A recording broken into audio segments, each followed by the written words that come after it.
it's Benoit Huot. I'd like to welcome you to the Team Canada's Champion Chats live from Tokyo, Japan at the Paralympic Games. I'm thrilled to have you all here tuning in today. I'd like to, of course, introduce myself. I'm Benoit Huot, a five-time Paralympian in the sport of swimming. I'm not competing here in Tokyo. However, I have retired from the sport of swimming a few years ago, but I'm here to work with CBC and Radio-Canada, our national broadcaster, to bring back the stories to Canadians. And I'm sure some of you might have watched some of these outstanding performance. So far, 16 medals for Team Canada at these Paralympic Games. A few goals. We won two goals. One at the stadium yesterday, and with Greg Stewart winning his first Paralympic gold medal. Again, Aurélie Rivard, the swimmer, outstanding week. She's having already 4 medals for Team Canada. But we're having a great time here at the Paralympics, and it's going to be a fun next 45 minutes with us, with the great panel that we had. We'll be talking and what it means to be a champion, in hearing from awesome panel of Team Canada's Paralympian that just competed here at the Tokyo Paralympics. And some of them were actually still competing or are going to compete in the next few days. We'd love also, we would like to hear what you are enjoying about the chat and what you are actually liking about the Paralympics. So don't forget to share with us by submitting your questions and comment in the next the comments box of the Team Canada's Championships YouTube channel. That would be amazing to do that, and we will of course read every single one of them. We have an exciting group of athletes with us today, part of the Turtle Island, also known as Canada. When I am back home in Canada, which I will back on Monday when the Paralympics over, I reside in Saint-Lambert, Quebec. It's located on the traditional territories of the Haudenosaunee peoples of the Canadian Keaka Nation. It is so important that we recognize the land, because without it, where could we practice sport, right?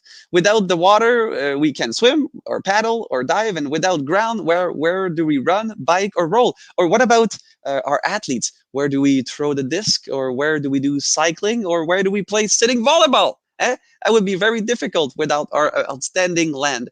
Team Canada Championships, we love to challenge our viewers. So here's a little challenge for you this evening, back in Eastern time or late afternoon Pacific time. Reflect on what you can do to demonstrate your gratitude to have access to this incredible land, whether by learning about the indigenous people that first called Turtle Island home, or the origins of the sports like lacrosse or canoe. Actually, canoe will be here in Tokyo, one of the first time that this sport is actually competing at the Paralympics, and Canadian athletes will be competing today on Thursday. We're actually in the morning here in Japan, so start thinking about how you can use the land.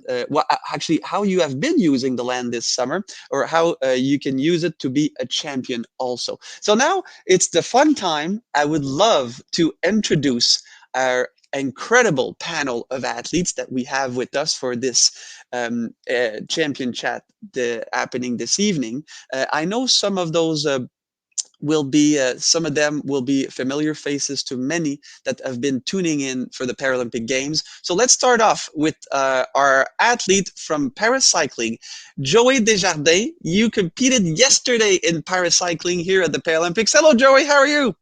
Hello, good. Thank you. Thank you. We would love to hear how you're doing and how was your experience here at the Paralympics? First experience at the games is it's quite incredible. A little overwhelming to take it all in, but it is it's extraordinary. I had a great 2 races back to back, and couldn't be happier with my results. Tell us a little bit about the track. We've heard great things. I didn't have the opportunity to be there yesterday, but I heard that it's been quite an outstanding venue.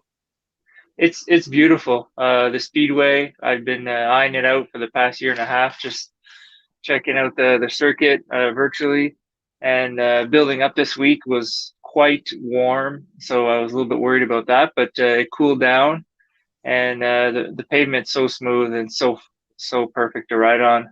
It's quite hilly though. You know, some people think that the F1 circuit might be flat, but this is quite a hilly circuit, so it was good. How have you experienced your general games? Of course, it's a bit different. You can't have your family, your friends. There's no spectator.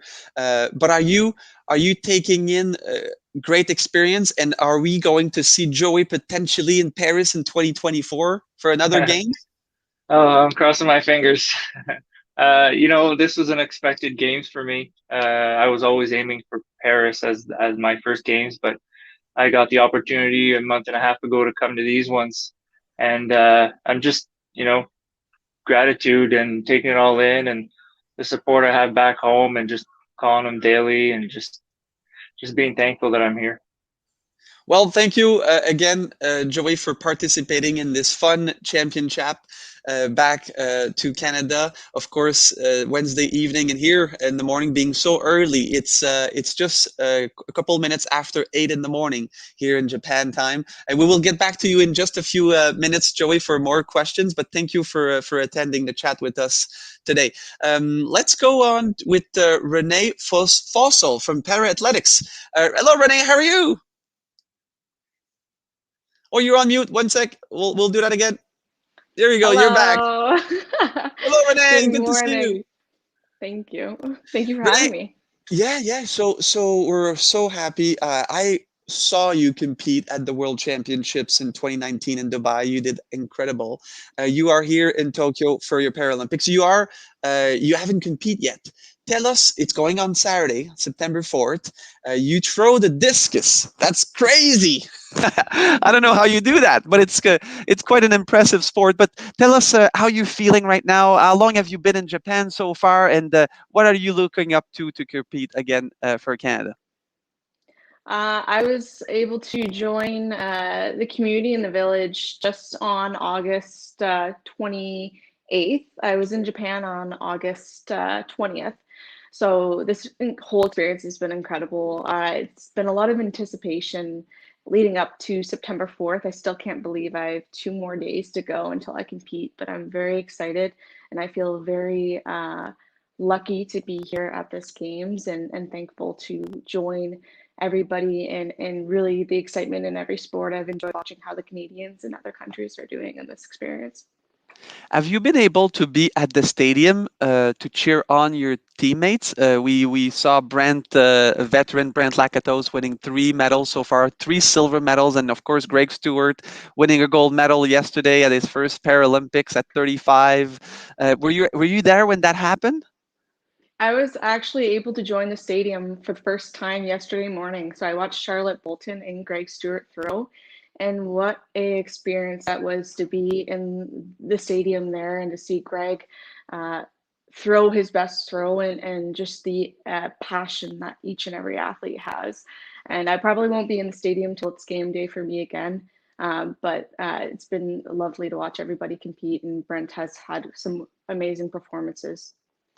So tell us, okay, because we're quite curious and we are so lucky to have you 48 hours before your big day. Okay, we won't take too much of your time, of course, okay, but we are going to enjoy the next half an hour.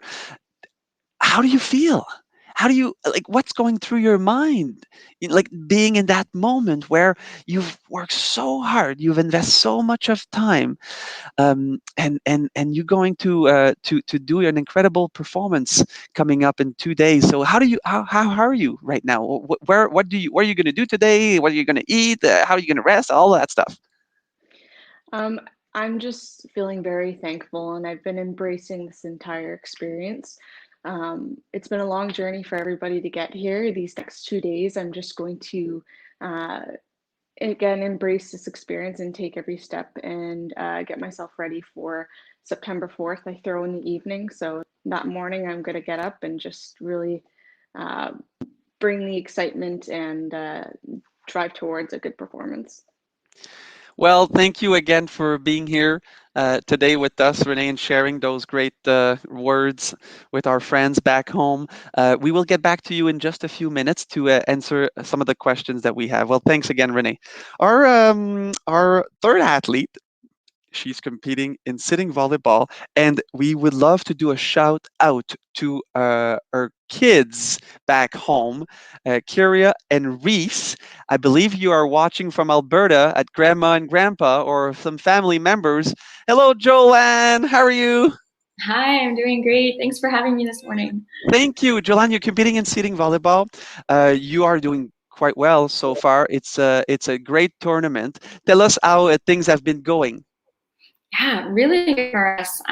We are heading to the semis. We played late last night, so quick kind of turnaround for me to come do this morning. But yeah, we take on China in the semifinals tomorrow evening, well, September 3rd.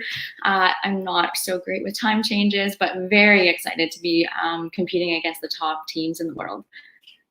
That's cool. And so remind us. So Thursday, I'm sorry, Friday against China in the semifinal, Japan time. Do you know exactly what time that would be in Japan? 8:30 p.m. Okay, Japan. so that would be 7:30 Eastern time, I believe, in the morning.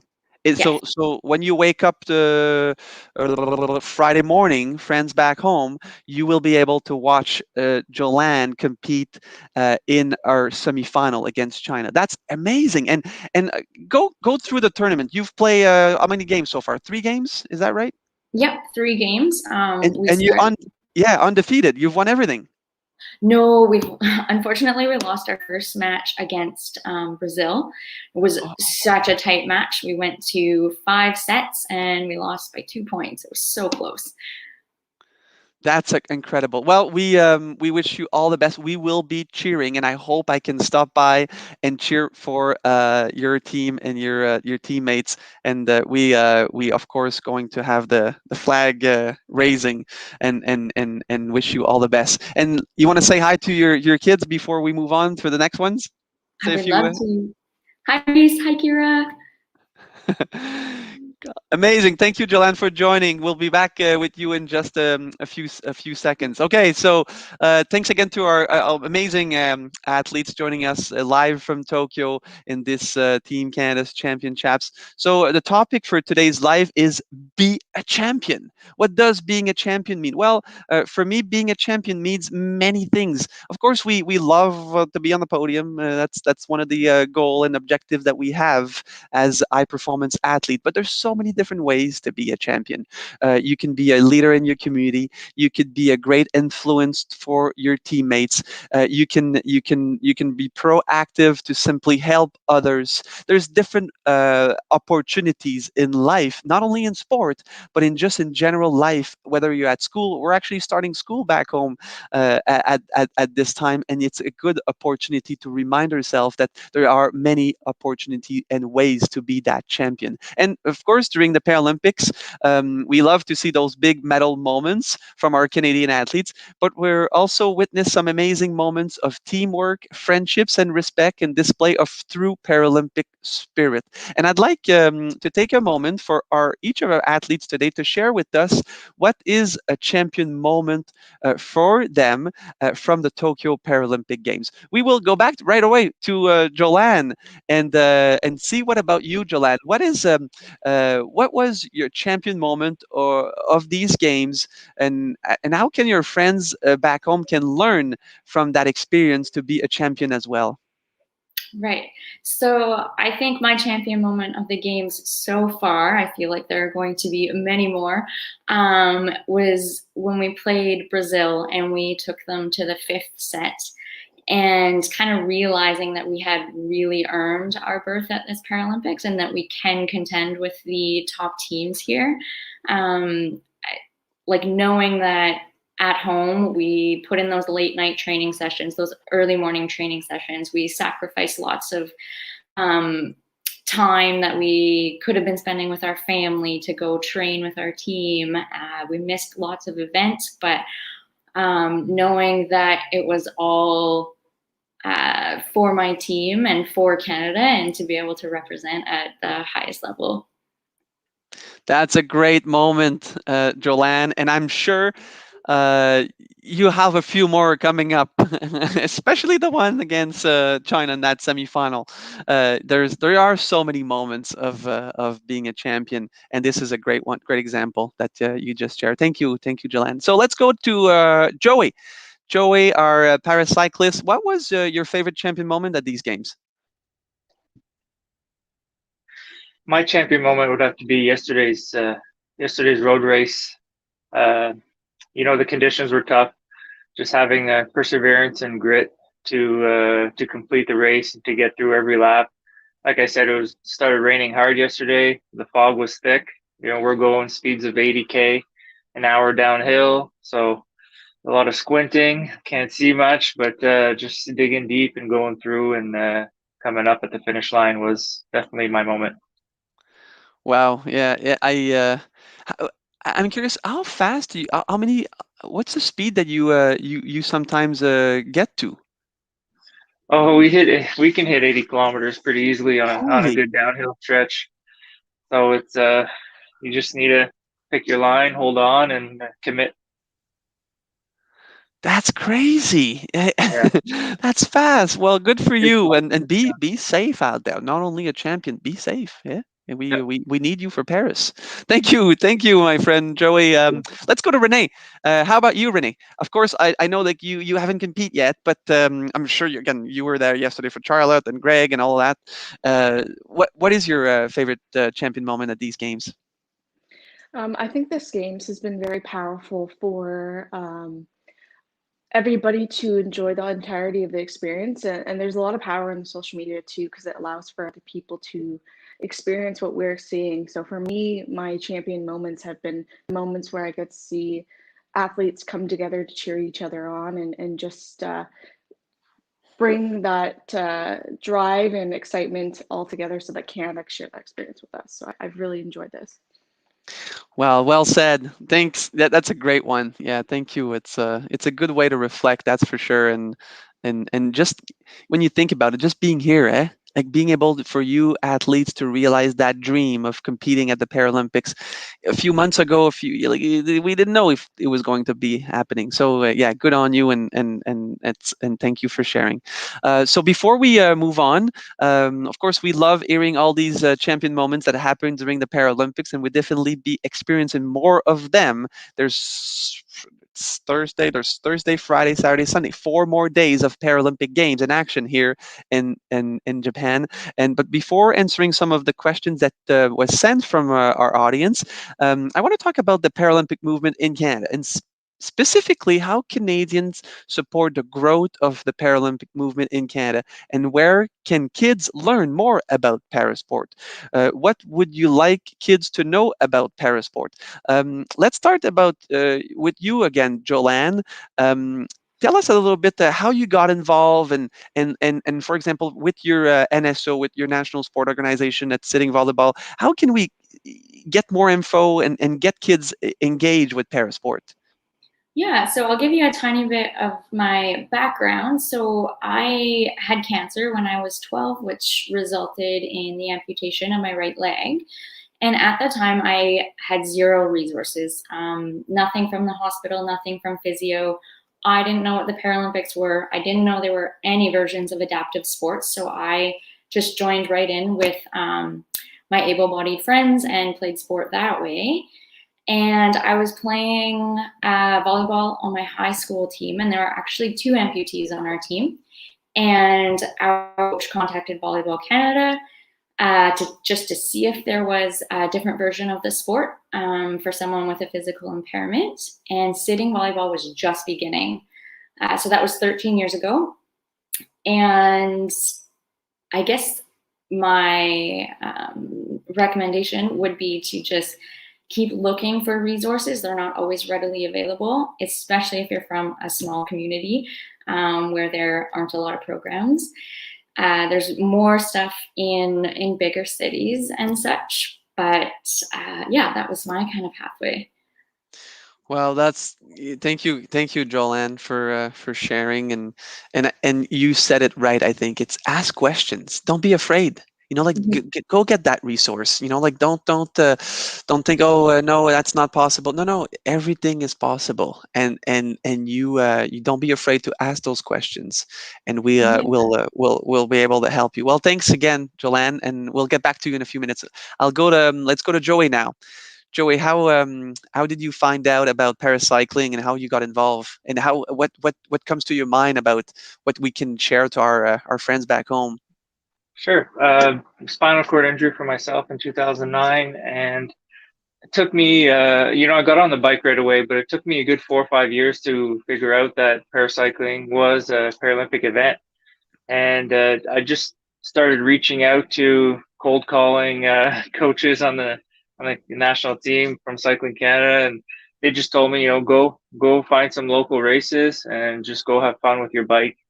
And from there, it just progressed, and it's built up over the years that now there's a lot more programs, development programs through Ontario Cycling Association and Cycling Canada and the Quebec Fédération de Ski. So there's opportunities are there. You just need to go contact, do the research and just go enjoy and ride your bikes. Yes, and it's a good one. And again, it's 2 out of 2, right? It comes from a self-driven motivation. You want to be active, you want to play sport, and you make sure that you get the right things involved in place to make this happen. And yeah, that's inspiring, and it was kind of similar for me also. Like I asked a few questions, and I was born with a small disability, a club foot, but I saw someone on another athletes with a similar disability, and I was like, wow, wait a second, that's cool, and maybe I could do this. So it's about being aware, uh, asking those proper questions, and there's another great program with the Canadian Paralympic Committee called the Paralympic Search. I believe that's the program, and Yeah. look up for those. Yeah, look up for those, and there's different opportunities at different regions around the country, so you can get involved in different sport that you might enjoy. Thank you, Joey. We'll go to Renee now. What about you? How were you? And actually, how do you come up to? Oh, I'm going to throw a disc today, a discus. is it is it something that you saw on TV at the Olympics? How did you get interested in that sport? I actually had a bit of unusual bringing into parasport. I was born with cerebral palsy, and my parents did the application to look for a sport for me. So I was first involved in para hockey, wheelchair basketball, and then I got involved in track and field and fell in love with throwing a disc. But just the getting to understand that you could try every sport, and any sport is all inclusive. Parasport is definitely all inclusive. So I kind of jumped and hopped and found my love here with discus. Nice, nice. And how long have you been doing it? 16 years. Wow, that's crazy. And how far do you throw? What's your personal best throwing the discus? 37 meters, 83 centimeters. Are you kidding me? You know how long, friends? Like how far that is? 37 meters? It's how what a good example, Renee, can we give to our friends? Like I mean, for me, it's a swimming pool, like a Paralympic size. It's 50 meters, but it's difficult sometimes if you don't have a swimming pool that big in your community to understand. But it's far, 37 meters. You must have big bicep then, because I think I could throw it for like maybe 6 meters or something. Anyhow, good Cool. good for you, and thanks for sharing, Renee. So these are great answers, and it's exactly what we were hoping to get. We also received a ton of questions for our athletes today from our champion viewers across the country, and we would like to answer a few of them. And I think we have a few videos actually from first one is from Anne-Sophie Richard of Gatineau. We will see what the questions from Anne-Sophie is, and we can simply go one by one and answer those if you would like. And they're fun questions. There, Hi, let's see what.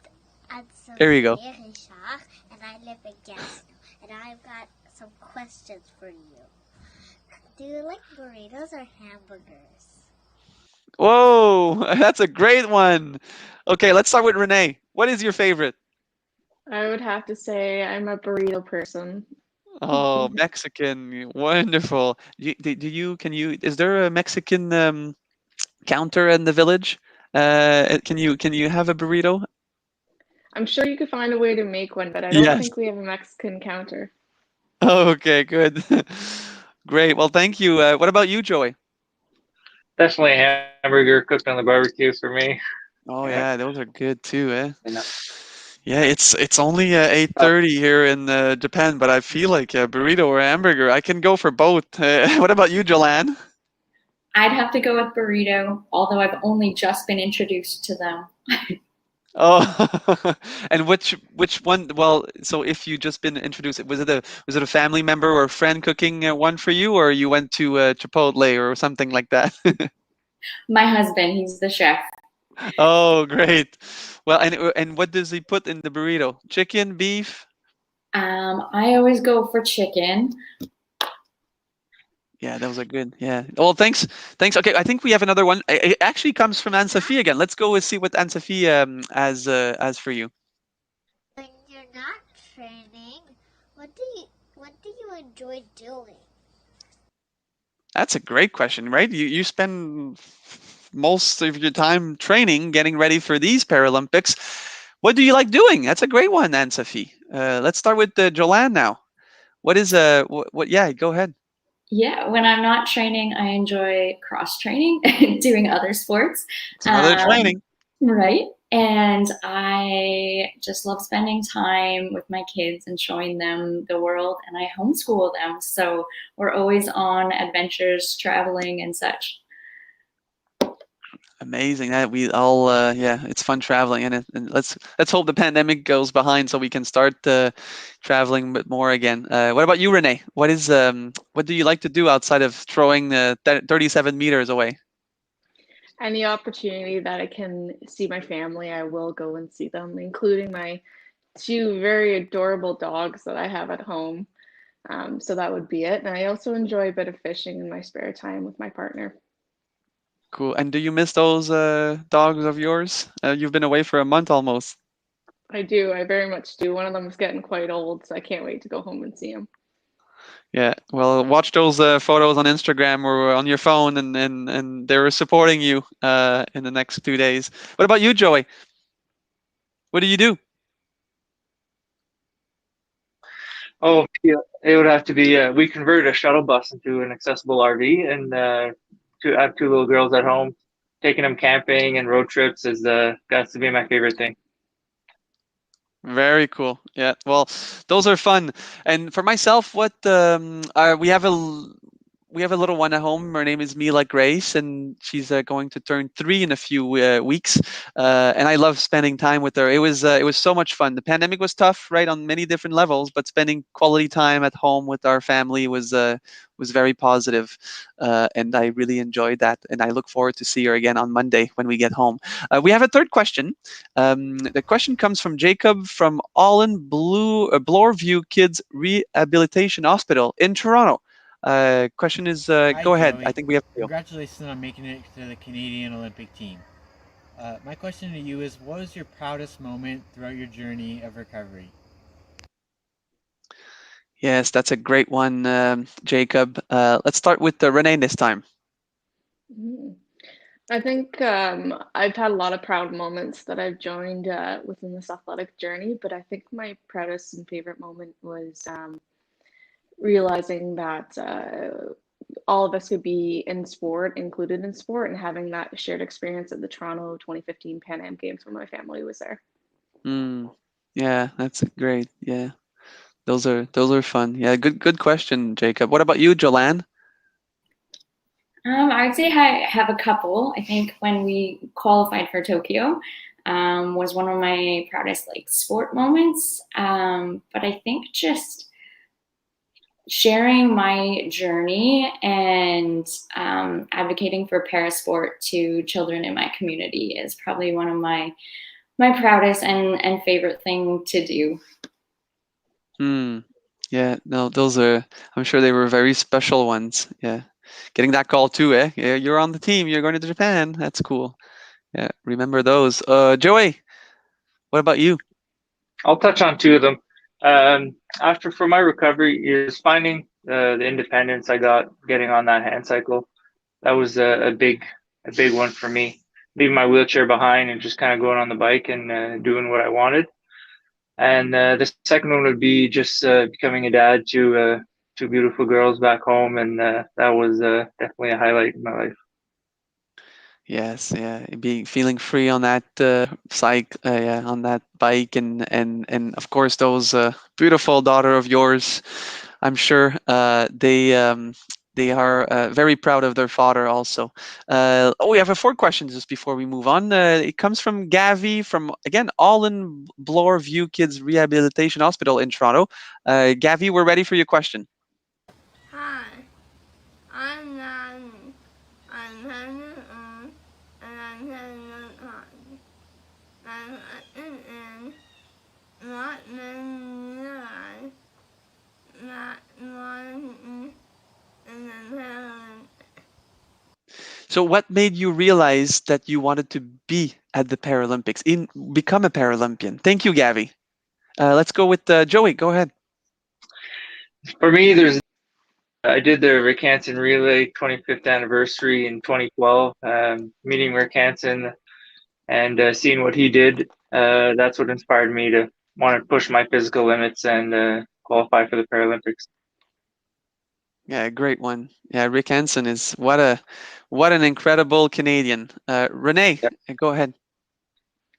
I had a mentor growing up that was in track and field for athletics, and I think seeing the way that he was able to open up and be very passionate about the sport, I wanted to embrace that experience too. So just seeing his journey and seeing the journey of other Paralympians has inspired me to really want to be one myself, and being here has been incredible. Awesome. Yeah, well, that's great to hear, Renee. Joanne, go ahead. I think it was grade 4 or 5. We had our local Olympic athlete Becky Scott come do a chat with us at our elementary school, and that's when, I mean, at that point I still had 2 legs, but I realized that I wanted to be in competitive sport, and the goal was to get to the Olympics in soccer. And obviously I had a little bit of a hiccup, and then I just changed over to Paralympic and found my sport. Yeah, it was thank you, Joanne. Mine was similar a little bit, or again, to all of you, being inspired by a great Canadian was Mark Tewksbury, the swimmer. I was 8 years old. I was watching the Barcelona Olympic Games in 1992, and I saw Tewksbury winning a gold for Canada.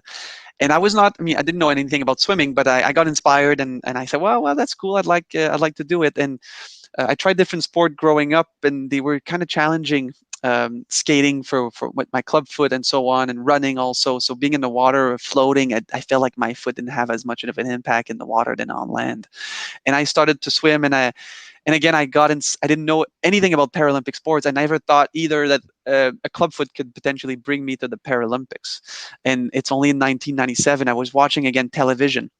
So to tell you the power of storytelling, power of the media, and this guy Philippe Gagnon was competing at Canada Games, and he was of course competing for athletes with disability. And he said, in the interview, he said, I was born with a club foot too, and this is where I found out that I was potentially eligible. And this is how I got inspired to become a Paralympian later on in my career. So thank you, Gavi, for your great question. This was a fun one. So we have more time. We have another about 10 minutes to go. We have time to take a few questions from the audience. Let's see if we have a few questions. Okay, there you go. From Coda. You know who Coda is? Coda is the Paralympic mascot for Team Canada. Hello, Coda! Yay!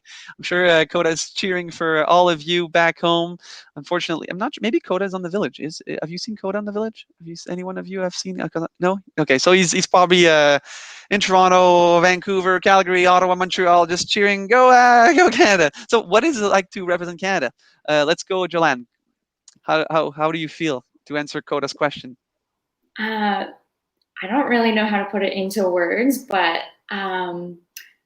just to know that wearing the maple leaf for every single person back home in Canada, obviously, like it's a lot of pressure, but it's also like such an honor to be able to be the face and the body here representing all the Canadians back home.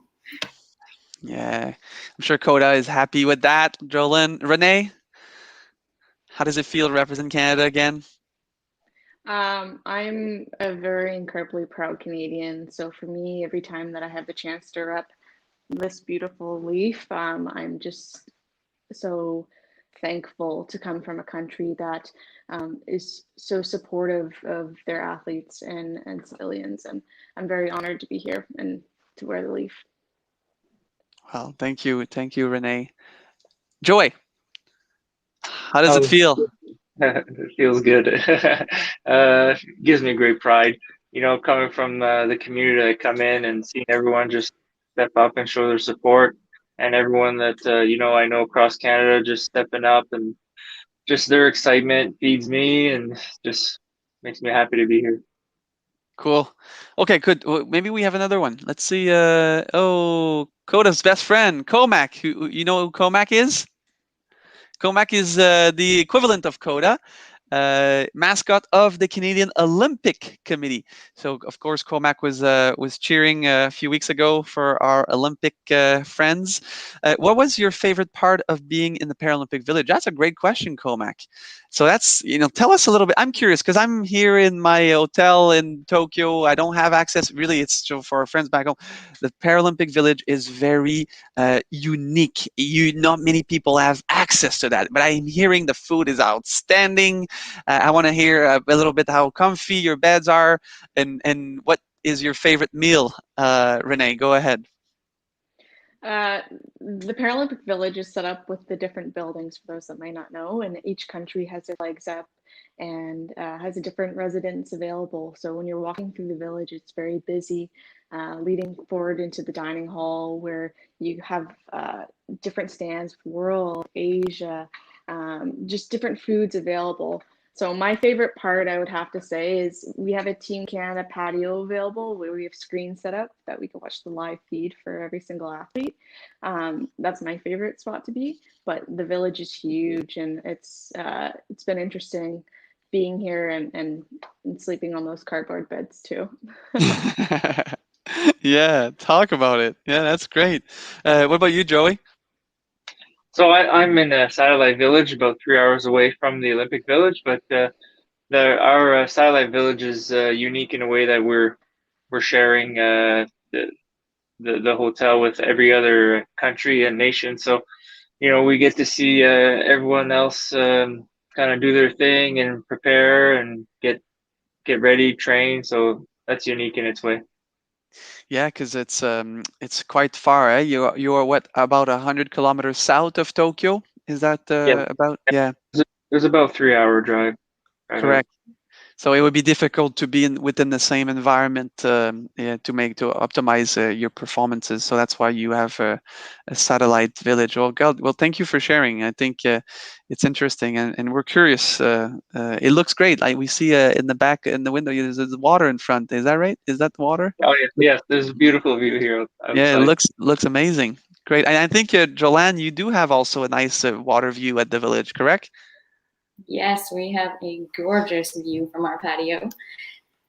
Renee did a great job at explaining the village. I'd say my favorite part of being in the athletes village is realizing that it's like normal to be different.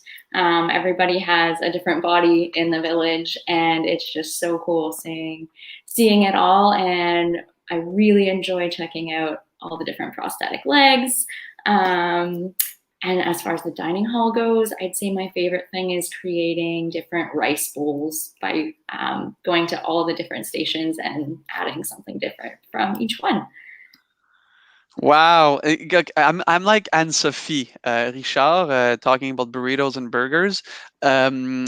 is there like ice cream? Is there like things that that you can like? And you talk about rice bowl. Do you get like raw fish and all of that? Is it happening? And you can literally like eat and find anything you want. You can literally find anything you want. I haven't dove into the dessert section yet, but my teammates have. Look like they're thoroughly enjoying themselves. Wow. That's very exciting. Well, I feel bad a bit for you, Joey, that it's a different village. But anyway, you're young and you want to go to Paris, so you'll live it in a few years. Do we have time for a last question? Maybe a quick last one. There you go. From Classroom Champion, we have a question for everyone. What was your biggest learning experience from attending the Paralympic Games? Let's go. Let's go with Joey this time. Let's start with Joey. Oh, that's a good question. My biggest learning experience would be just to live in the moment and try your best, overcome adversity and whatever your sport is, and just give it your all. Nice. I love it. Renee. I probably would honestly say the same thing as Joey. One thing that I keep reminding myself is to live in the now, just be right here, and just to enjoy the entire experience. So that would be it for me. Yes, it's I guess I'm quite similar also. Go ahead, Joelle. I see a trend here. Also, just enjoy every moment. We have a thing on our team that process versus outcomes. So enjoying and doing every little thing that will lead to big, great things.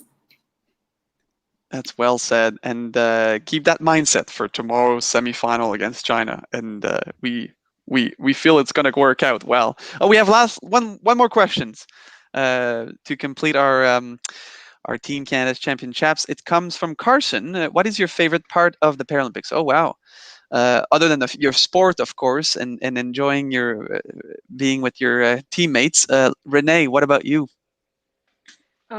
Japan has been such a wonderful host country, and the people, the volunteers have been absolutely amazing.